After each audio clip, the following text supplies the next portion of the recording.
With new energy infrastructure needed, where would you identify the key opportunities for investment?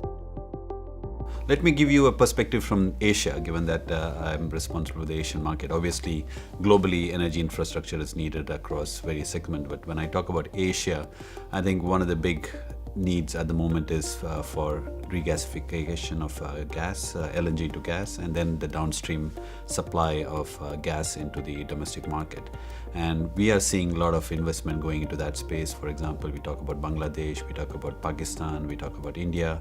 All these South Asian countries are looking to invest more into the energy infrastructure, particularly the downstream side. Southeast Asia is again the same, where there is a significant need for moving regasified LNG into not just the power sector, but into the residential sector, for example. So I think the trend and the growth will be in terms of building out the downstream energy infrastructure. It's not easy because in a lot of the Asian countries, right of way for land is not easy to procure, and governmental agencies need to put in a lot more effort to get those done.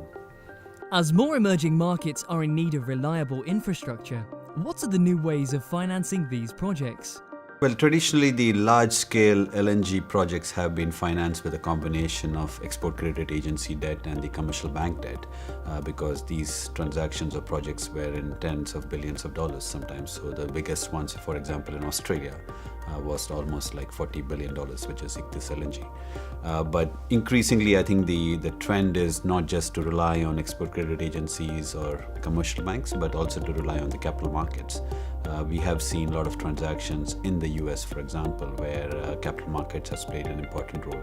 And that's when we talk about debt. When we talk about equity, I think also there has been a change in approach. Historically, a lot of the LNG projects with equity was coming in from the large oil majors.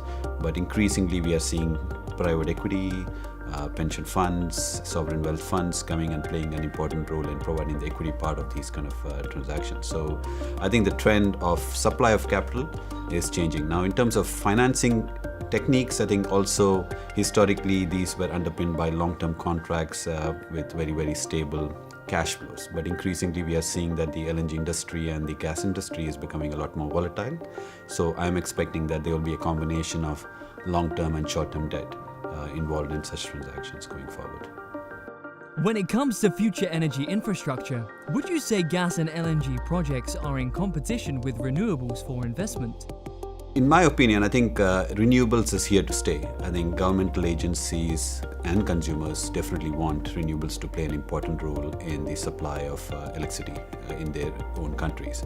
And obviously, from an environmental perspective, renewables will have to play an important role. So I don't see renewables as a competition for gas. I rather see that renewables and gas has to go hand in hand.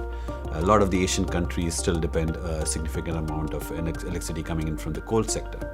And obviously the trend has to be the coal has to be replaced by gas. So obviously there are certain countries in Asia where renewables has taken a much larger role compared to gas, but that may change again. For example, India, in the last 5 years, there's been a lot more investment in the renewable sector compared to gas-related power plants. But my view is that end of the day, gas and renewables will have to go hand in hand to provide the long-term solutions, because gas is one of the only fuels which can basically work across different segments, be it power, be it transportation, be it retail, and also shipping, for example. So I think gas has to play an important role, while renewables is here to stay.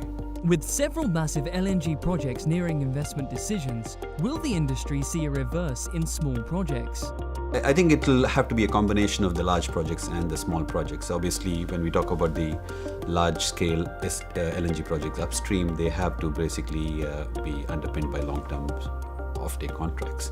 But if some of those projects don't have offtake contracts, we may see some more of the smaller projects coming up. And obviously, when we talk about LNG, we should not just only focus on the upstream. We have to also talk about the downstream. So when we talk about downstream, there are a number of regasification projects, there are a number of FSRU projects, FSU projects, and number of these projects are typically shorter or smaller projects compared to the large upstream projects. So I see investment going into both those parts of the value chain. What have you enjoyed most about Gastech 2018? But I think as somebody working in the banking world, we are too focused on certain aspects of the entire value chain. But when we come and have a talk to people and listen to sort of commentary from people in terms of place like Gastech, we can see a whole different perspective. We can see the trends in the industry. We can see what the issues commercial players are grappling with. We can see the issues which governmental agencies are grappling with. So I think from my perspective, it opens up a lot more ideas of what is happening in the industry, and that's always great. And I think the other key point is it's a great opportunity to meet people. This is a meeting ground for a number of CEOs, CFOs, and top leaders of various gas and LNG companies, and it's a great place to meet up with them.